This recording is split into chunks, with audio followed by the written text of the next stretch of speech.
Hi, my name is Terry, and you're watching Terry Tells the Story. If you've followed me for a while now, you know that I post a video every single day, no exceptions. The reason why I do this is because my mom owns a nonprofit organization, and me and my entire family all work for her. I have an ungodly number of sisters, I don't even know how many, and my mom also has a ridiculous number of sisters, and we work together in one place, along with a few of my uncles and my brother. But if you've ever worked in or around nonprofits or charities, you know that the funding can be incredibly stressful. This president gets elected and decides to cut back on government subsidies, or this donor decides to pull their support at the last minute, and all of a sudden my mom is left scrambling trying to figure out how she's going to keep my sister or aunt. And sometimes she's not able to at all. And we have to say goodbye to somebody, and that's always really hard. So I make these videos every day because I don't like seeing my mom stressed out. My goal is that one day I can fund my mom's entire organization by myself, or almost by myself, so that she never has to rely on the whims of a politician or a rich person to determine whether or not she's going to have what she needs. So today I'm at my mom's job helping to put together the goodie bags for the Easter event for the kids. And while I do, I'm going to tell you the story of the Easter Sunday Massacre. James Rupert was 41 years old and had lived in his mother's house on Minor Avenue in Hamilton, Ohio for his entire life. He was an expert marksman who spent his nights drinking at local bars and his days stewing over his brother Leonard's success. Leonard was a father of 8 and a successful engineer. James was an unemployed bookkeeper with a failing bank account. On Easter Sunday, March 30th, 1975, the family gathered at the house. James spent the morning upstairs.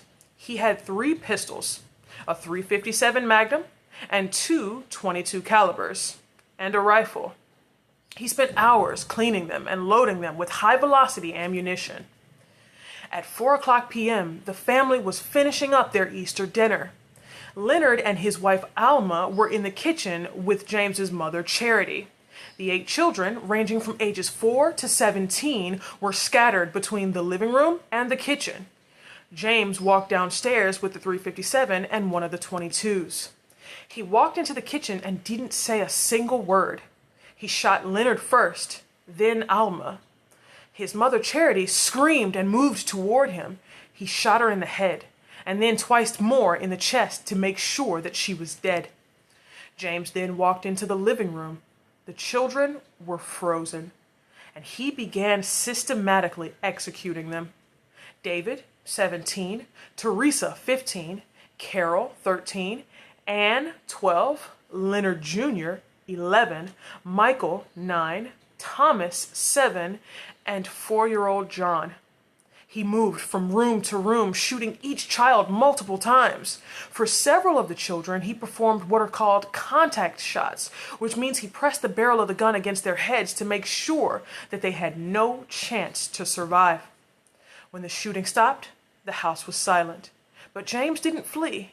He didn't call 911 immediately. He spent the next 3 hours walking through the house, stepping over the bodies of his nieces and nephews. He adjusted the furniture. He waited. At 7:00 p.m., he finally picked up the phone. He called the Hamilton Police Department and spoke to the dispatcher in a completely flat, monotone voice, and these were his exact words. He said, "There's been a shooting over here. You better come over." When the officer, Robert Gentry, arrived, he found James standing in the doorway. James looked at the officer and said, "I'm the one you're looking for." Inside, the officers found the bodies stacked in the kitchen and the living room.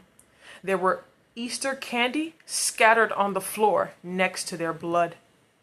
During the trial, James's defense argued insanity, but the prosecution pointed to the fact that he had specifically chosen his weapons and loaded them hours in advance. He was eventually found guilty on 11 counts of first-degree murder. He spent the rest of his life in the Franklin Medical Center and died in 2022 at the age of 88. He never expressed remorse He simply maintained that he was solving a problem. Now, the Spanish I'm going to be teaching you today is la familia tiene problemas. La familia tiene problemas.